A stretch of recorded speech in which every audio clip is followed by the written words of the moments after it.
بھی ہے یہ سمجھیں گے۔ عندہ کا تمہارے ایڈجیکٹو ناؤن دو پیش کے ساتھ آ رہے تھے، تو اس میں گرامی آپ نے پہلے کو مفعول بھی کہتے ہیں، مطلب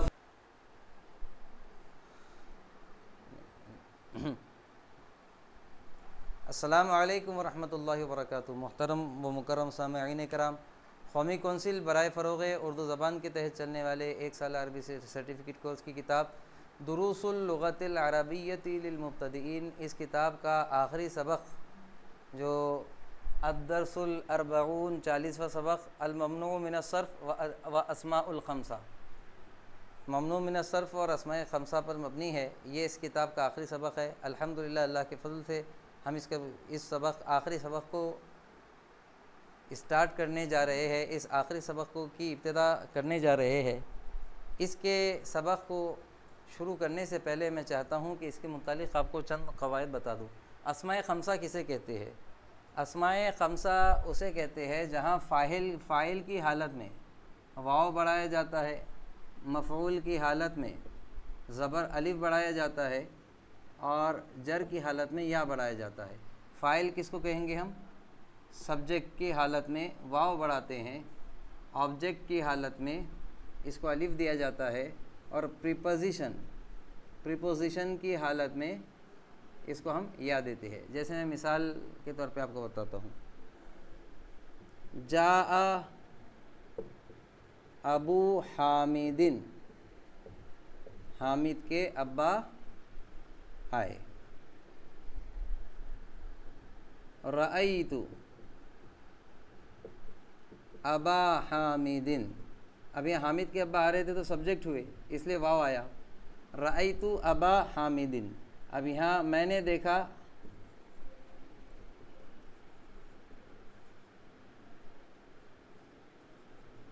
حامد کے ابا کو، اب یہاں حامد کے ابا دیکھے جا رہے ہیں تو یہ آبجیکٹ ہو گئے، مفعول، تو یہ آبجیکٹ کی حالت میں یہاں پر الف آ گیا۔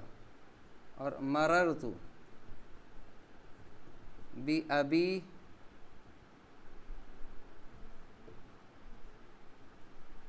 حامد، مررت بِأَبِي حامد، میں حامد کے ابا کے ساتھ گزرا۔ اب یہ بی آ رہا ہے تو یہ جو واو تھا وہ مفعول کی آبجیکٹ کی حالت میں الف ہوا، اور یہی واو پریپوزیشن زیر کی حالت میں، حرف جر کی حالت میں ابی حامد، یہ واو یا میں تبدیل ہوا۔ تو افعال خمسہ کیا ہوتے ہیں؟ سبجیکٹ کی حالت میں ان کو واو دیا جاتا ہے، آبجیکٹ کی حالت میں الف، اور پریپوزیشن جر کی حالت میں ان کو زیر دیا جاتا ہے۔ آج اسی پر یہ سبق ہے۔ میں انشاءاللہ العزیز آپ کو اس سبق کو سٹارٹ کرنے جا رہا ہوں۔ آپ سے گزارش ہے کہ آخر تک اس کی طرف دھیان دے اور اس کو پڑھتے رہے۔ الدرس الاربعون 40واں سبق الممنوع من الصرف و ممنوع من الصرف اور اسماء الخمسہ، اسماء خمسہ۔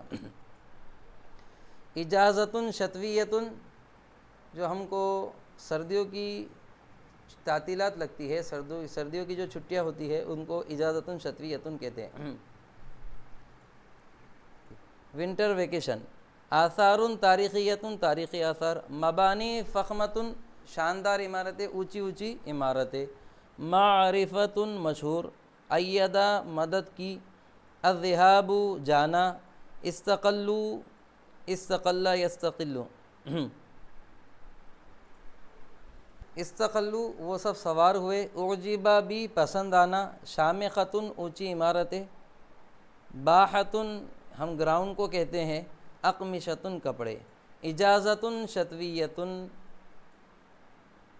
Winter vacation. پڑھیے لکھیے اور ترجمہ کیجیے۔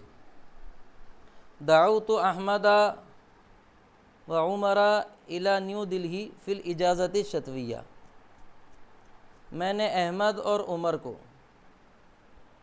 نیو دلہی بلایا ہوں ونٹر ویکیشن میں۔ جاء الشقیقان الی دلہی بسیارۃ خضراء، دونوں سگے بھائی دلہی کی طرف آئے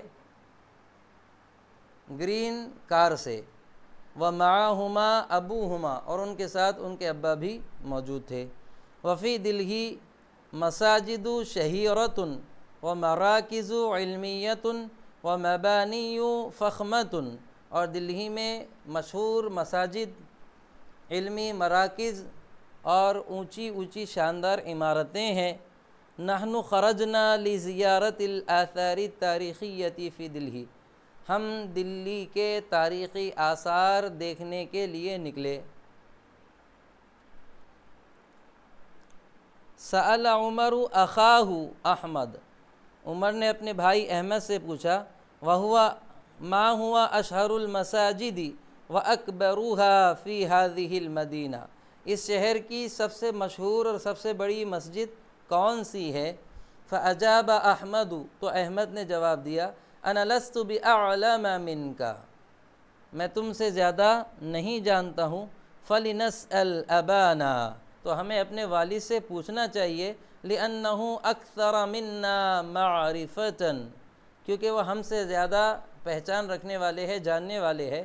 فتقدم بأبیہ وسألہ، تو دونوں اپنے فتقدم الیہ، تو دونوں اپنے والد کی طرف یعنی ان کی طرف آئے، وسألہ، اور دونوں نے ان سے سوال کیا۔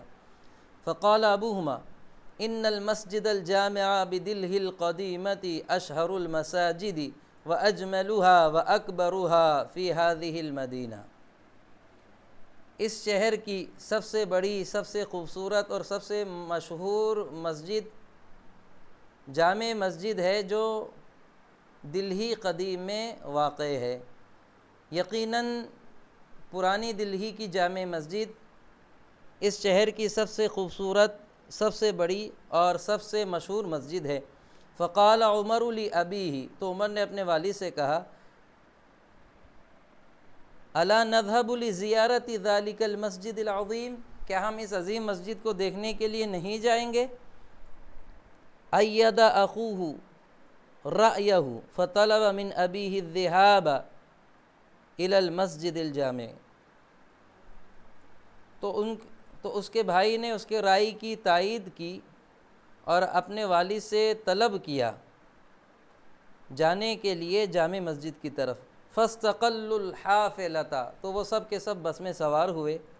وفی الیوم التالی، اور اگلے دن خرج الاخوان وابوہما لزیارت منارت قطب، اور اگلے دن دونوں بھائی اور ان کے ابا قطب مینار کو دیکھنے کے لیے نکلے۔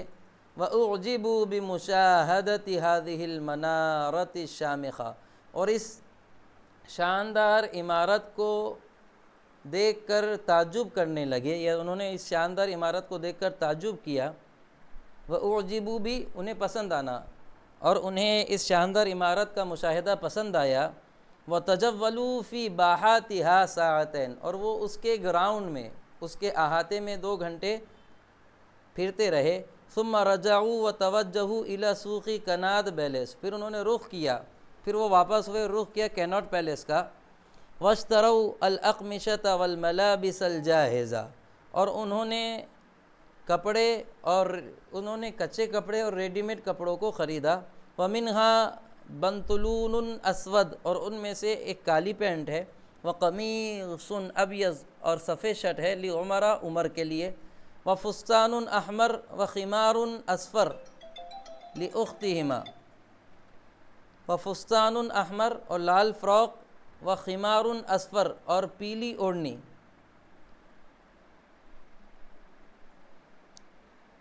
لاختہما، ان کی بہن کے لیے خریدا۔ فاطمہ، کون ہے وہ؟ فاطمہ ہے۔ وأحذیة سوداء لعمہما الاکبر، اور ان کے بڑے چاچا یعنی ان کے بڑے تایا کے لیے کالے جوتے خریدے۔ واشترى احمد قلما ازرقا، اور احمد نے نیلی قلم بلو پین کو خریدا۔ ونظارة صفراء لسعاد، اور پیلے چشمے کو سعاد کے لیے خریدا۔ عزیزان گرامی، یہاں پر ہمارا یہ سبق منتہی ہوا۔ انشاءاللہ اگلے ویڈیو میں اس کے سوال جواب حل کرائے جائیں گے، تب تک کے لیے اللہ حافظ۔ چلیے۔